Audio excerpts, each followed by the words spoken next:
నేను దీపిక డీటెయిల్స్ చూద్దాం. బీఆర్ఎస్ అధినేత కేసీఆర్ జనం మధ్యకు వచ్చి ప్రభుత్వాన్ని ప్రశ్నించడానికి సిద్ధమవుతున్నారా? బహిరంగ సభల ద్వారానే ప్రభుత్వాన్ని గులాబీ బాస్ ప్రశ్నించనున్నారా? నియోజకవర్గాల వారీగా సమావేశాలు నిర్వహిస్తారా? బీఆర్ఎస్ అధినేత ప్లాన్ ఏంటి?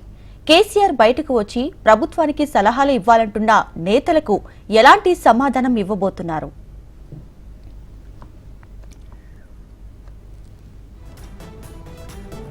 తెలంగాణ ఉద్యమ నేత కేసీఆర్ మరోసారి ప్రజా సమస్యలపై సమరానికి సై అంటున్నారు. ప్రజా సమస్యలే ప్రధాన ఎజెండాతో తన కార్యాచరణ సిద్ధం చేసుకుంటున్నారు. కొత్త ప్రభుత్వానికి కొంత సమయం ఇవ్వాలనే ఉద్దేశంతో మౌనంగా ఉన్న ఆయన ఇప్పుడు తనదైన శైలిలో ప్రభుత్వానికి కౌంటర్ ఇవ్వనున్నారు. ఏడాది పాలన పూర్తయి విజయోత్సవాలను జరుపుకున్న కాంగ్రెస్ ప్రభుత్వం ఈ ఏడాదిలో ఏం చేసిందని అంశాలను ఆయా వేదికల ద్వారా వివరించనున్నారు. ముఖ్యమంత్రి రేవంత్ రెడ్డితో పాటు ఆయన మంత్రివర్గ సహచరులంతా గత ప్రభుత్వం వల్లే ఇప్పుడు రాష్ట్రం అప్పుల పాలవుతుందని ప్రతి వేదికపై విమర్శలు గుప్పిస్తున్నారు.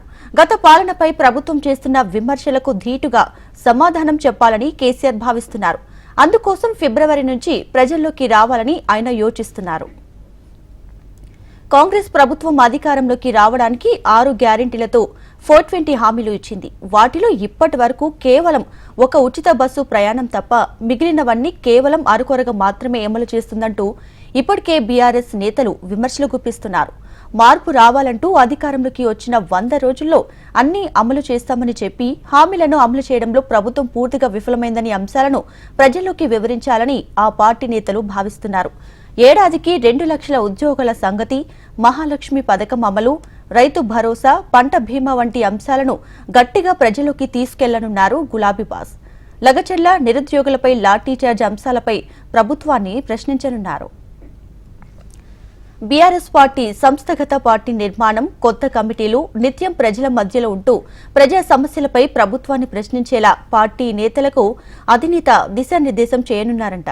స్థానికంగా పార్టీని మరింత బలోపేతం చేసుకుంటే వచ్చే స్థానిక సంస్థల ఎన్నికల్లో బీఆర్ఎస్ కి తిరుగు ఉండదని అధినేత ఆలోచన చేస్తున్నట్లు తెలుస్తోంది.